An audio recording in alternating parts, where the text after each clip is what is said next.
isilik edo bestela zu ere hipnotizatuko zaitu. Bat, bi, begiak itxi egiten zaizkizu. Bat, bi, erabat lo zaude. Hasteko eta gorputza ongi sentitzeko, arnasa sakon hartu eta botako duzu.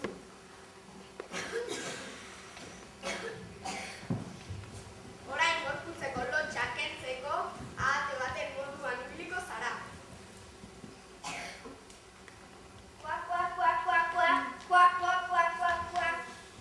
Bukatzeko eta gorputza ongi sentitzeko, txoriak bezala egan egingo duzu. Pio. Ederki. Orain berriro jarraitu erlojuaren mugimendua. Bat, bi.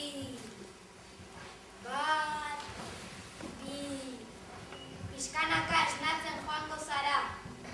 Bat, bi. Esnatzen zarenean oso ongi sentituko zara eta barre egiteko gogoa izango duzu. Bat, bi. Esnatu!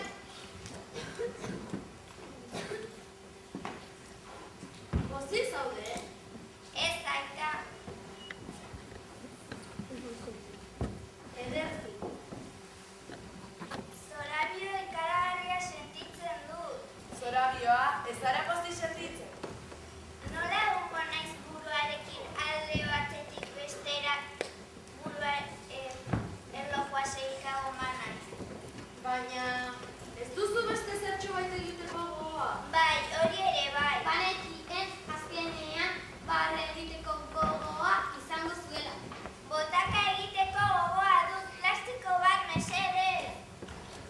Ignasius eta Zorabius doktorea, impostore galanta zarete, alde hemendik!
Zugurekin jolastu. Zer da jolastea? Az gaitezen eta kikio. Barataren koroa, laranjak eta limoiak, arpe, eserita ditu intzen.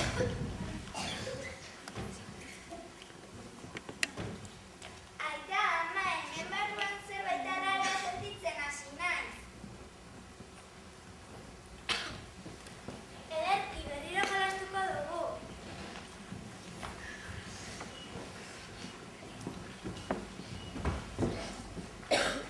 Barataren koroa, laranjak eta limoiak, arpe. Hau divertigarria.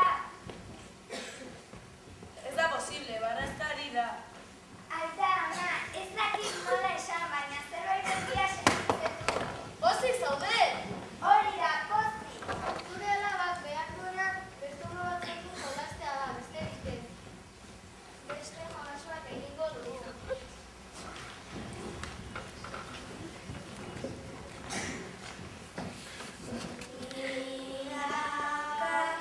Tailan bat eta beste tailarin bat, hemendik igotzen zait, hemendik ere bat. Dena egosita, gatzapur batekin, hori gapur batekin, eta zu jango duzu, eta hasi dantzatzen.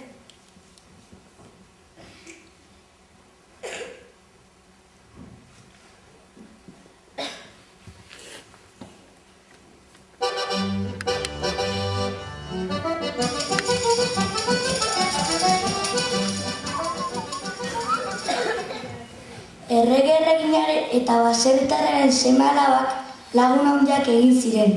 Eta honela, tranpa da trukorik gabe, ezaguna zen baserritarrak urrezko 1000 txanponak lortu zituen. Hala bazan, eta ez bazan, sardadiak hala bazan, tatera dadia urritako plazan.